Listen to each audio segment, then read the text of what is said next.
Welcome back to Railway Series Readings. I am here to E2. Today we are doing Jameson and Diesel engines. Oh, stuck up. The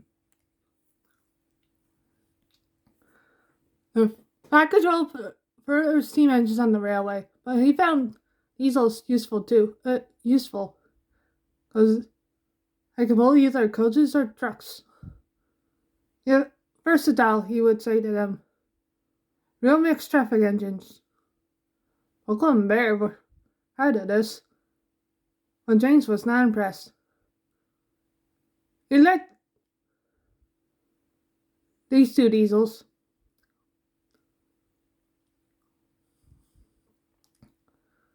But he treated all others with deep suspicion.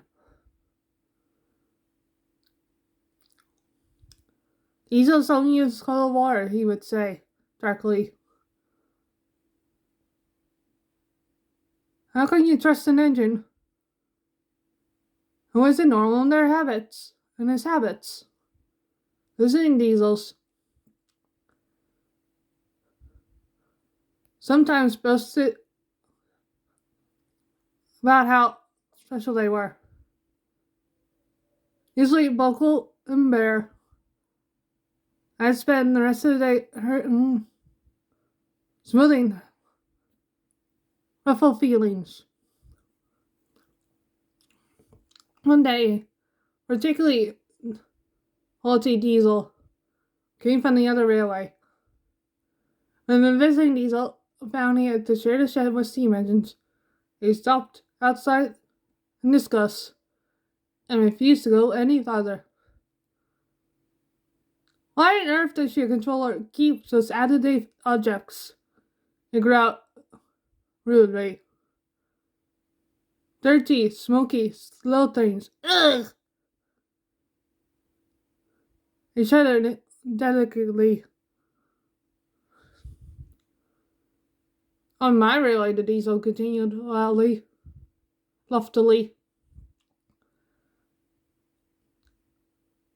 Steam engines are kept strictly in their place and not allowed on the main line without special permission. Rocco, who was showing the Diesel around, lost patience. Stay outside then.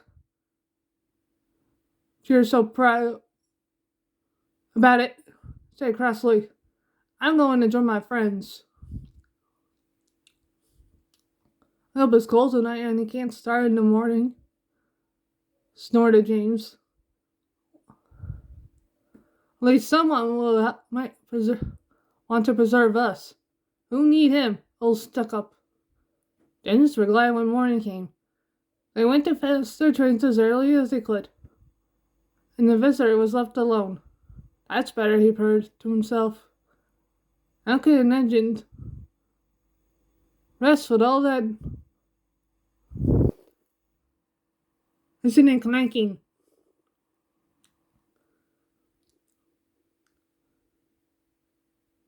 The cleaning equipment and fuel supplies was in the part of the shed that Buckle and Bear shared.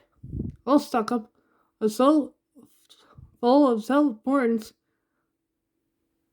that he had forgotten that he would need cleaning and refilling before he went home. It's getting late when he remembered. The shed is empty, he thought. I go now. No one know I've been.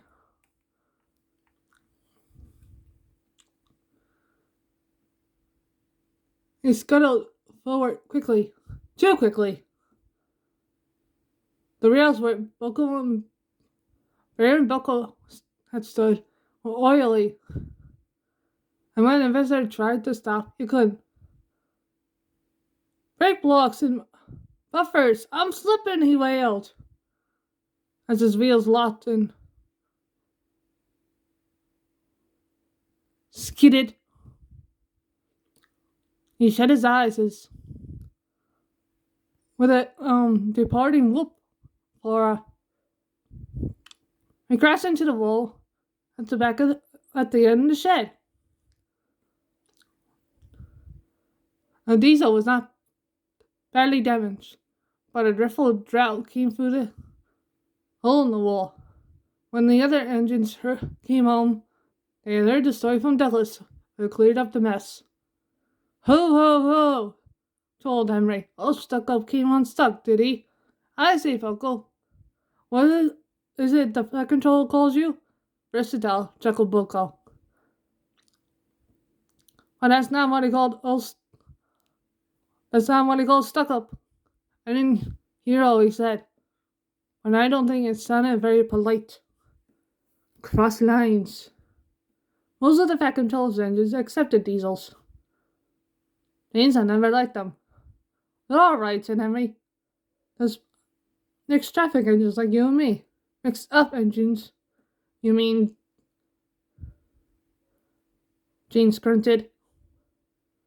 Well, the windows at each end. How do you know where they're coming or going? Toby has 2 cabs, remarked Duck. And gets on all right. Toby's such a little engine, scoffed James. If a foreign engine like me didn't know which way to turn, what would the railway come to? All the engines agreed that James was coming much too puffed up in his smoke box.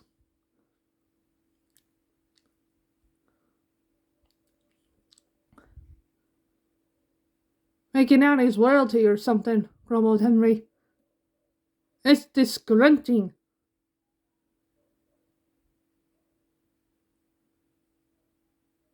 I know an engine called King James, remarked Duck. In the old days, at Paddington. King James the First he was. He didn't swank about like that. Ugh, don't be telling James that, pleaded Donald. He's even mad of a misery. Be making our lives. Exactly, agreed Henry. But who's gonna trim his wheels for him? And I'll try sorts of ideas.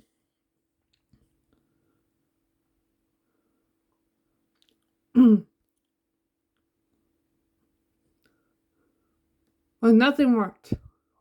James grew so conceited that others were glad when he was away. Even the coaches twittered anxiously to each other as they thought he was going to pull them. One day, James came to the shed, fuming with rage. Shunting, he snorted. Where are Doe and Douglas? They should be here for jobs like that. What the twins were helping him, it was Brent's line, so James had to do the work himself. James's train had long trucks called well wagons. These have bulky wheels at each end, with a low section between them. They are used to carry cars, tractors, and other heavy machinery. The shunting should have been easy. And James was cross and he bumped the trucks. Ow, ow, ow, ow, ow, ow! They cried. Some slipped their brakes on as despaired James.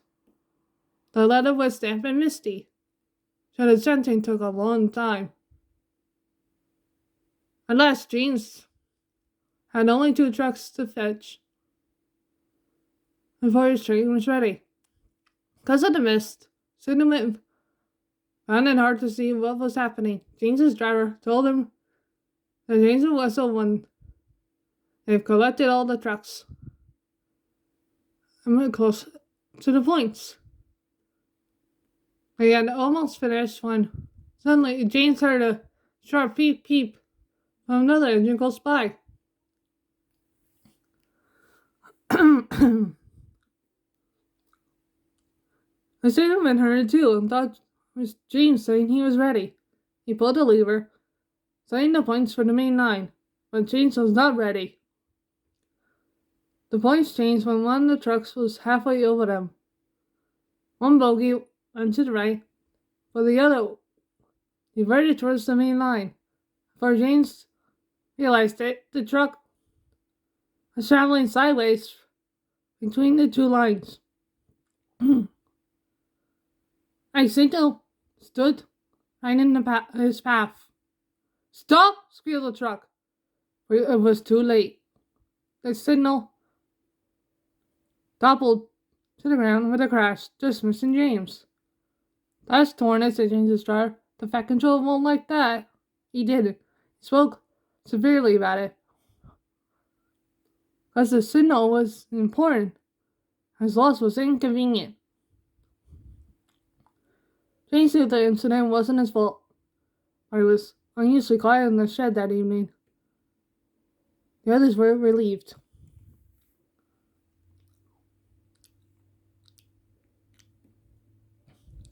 I suppose it must be difficult to know which way to go. Wait, you got 2 cabs, whispered a voice. But to go 2 ways at once, only 1 cab? That is really something.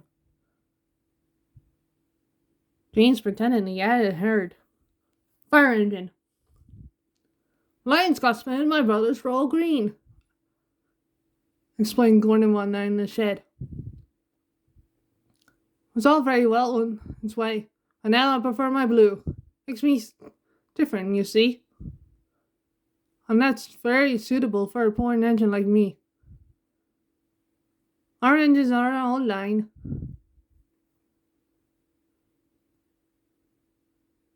Used to be blue. I remember Donald. And they weren't as stuck as we are. Me and Dougie would never were, though. We had to be black. The blue makes a nice change. I like my green, too, agreed Henry. I hate to be red like James. People would think I was a fire engine. At least people can see me coming, retorted James. I don't disappear into the background like some engines I could mention.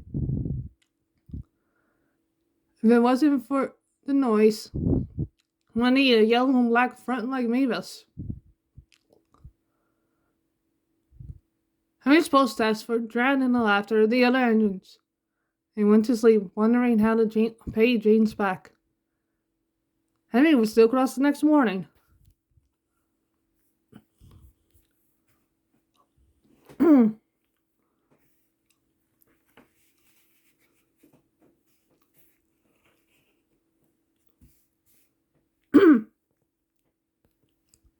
What could be wrong? What could be wrong? Asked the coaches anxiously.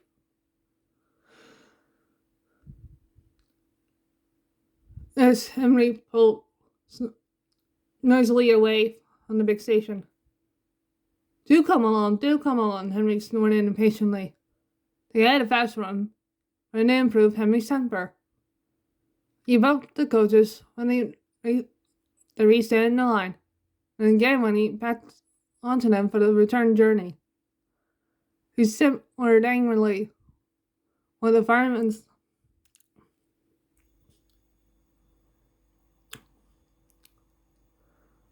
fastened the coupling.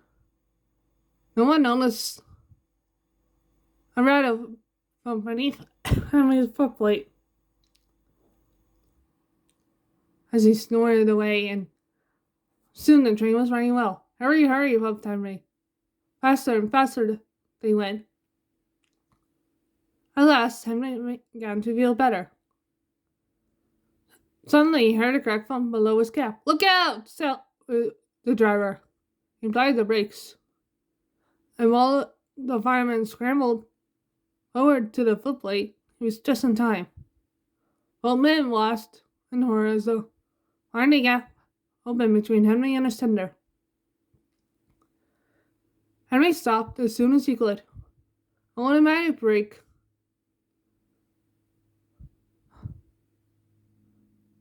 halted his tender and the train some way behind. He must drop Henry's fire, said the driver urgently. It's dangerous to let him boil dry now that we can't get more water from the tender. The fireman agreed. Sorry, old boy, said Henry. Just from got it going nicely too. But if you hadn't banged around so much, you wouldn't have broken your tender complaint.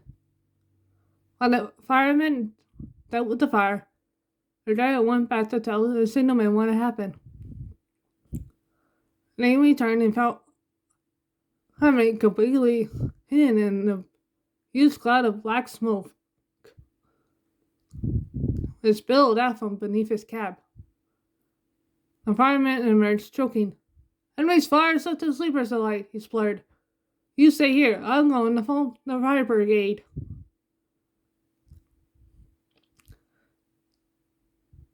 The driver eased and cleared the blaze.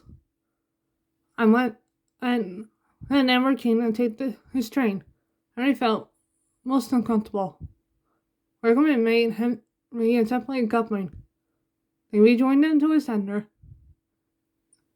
and his driver fireman lit a new fire and drove him gently home.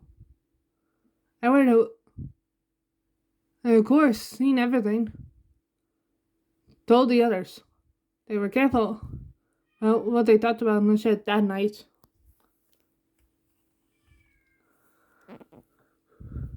At first,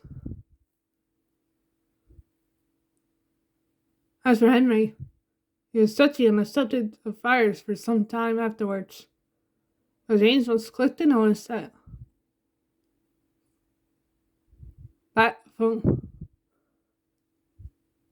then on, Henry stopped making remarks about the colors of engines, the color of fire engines. Deep freeze. Winter had come. And for many days now, I'd held everything in its icy grip. The countryside was frozen hard. Trees were white with frost, and icicles hung from bridges and water columns. Luckily, however, there was little snow. "Too cold for that, thank goodness," shivered James's driver, as he and the fireman huddled on the shelter part of the cab.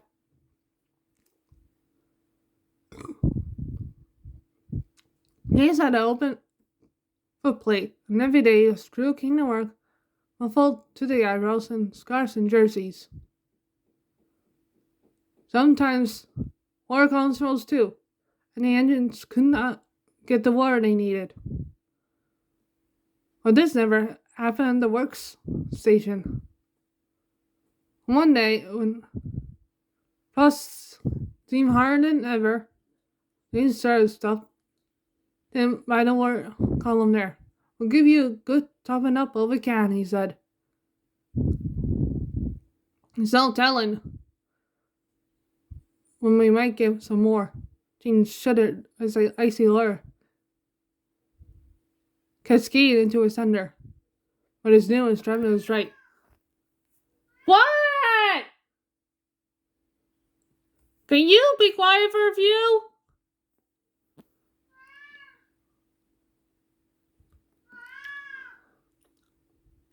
They filled James's tank to the brim, because the fireman had forgot to tell the driver to turn the tap off. Water overflowed onto James's tender, making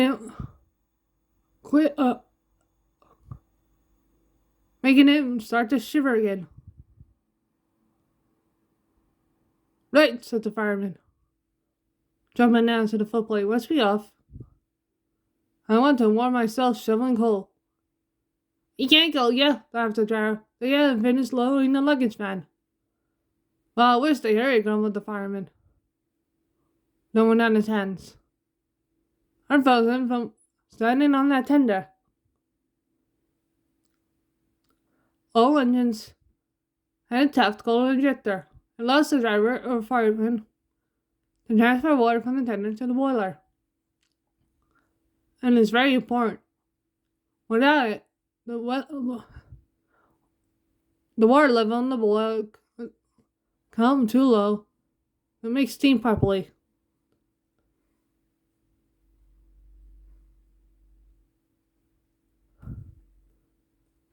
They had not gone far before James began to felt thirsty. "I need a drink, please," he said to his dryer. The dryer switched on the ejector, but nothing happened. The fireman tried the lubricator. Still nothing. "I got such a pain," groaned James. Ah.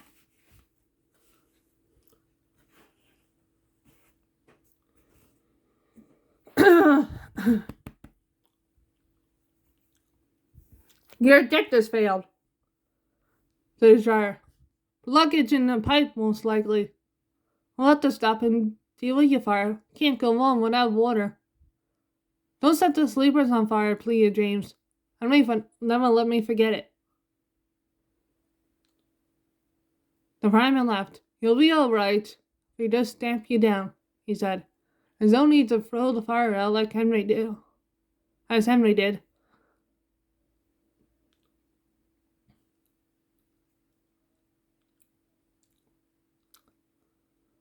They stopped near the signal box, and James's driver told the signalman to telephone for help. The works sent a diesel, who James had never met, to help him. "Rescued by a diesel," he snorted indignantly. It's grating. "I won't go," but he soon changed his mind. Because now that his fire was down, his oil was cooling, and he could feel the icy wind. The diesel was friendly. James was quiet at first.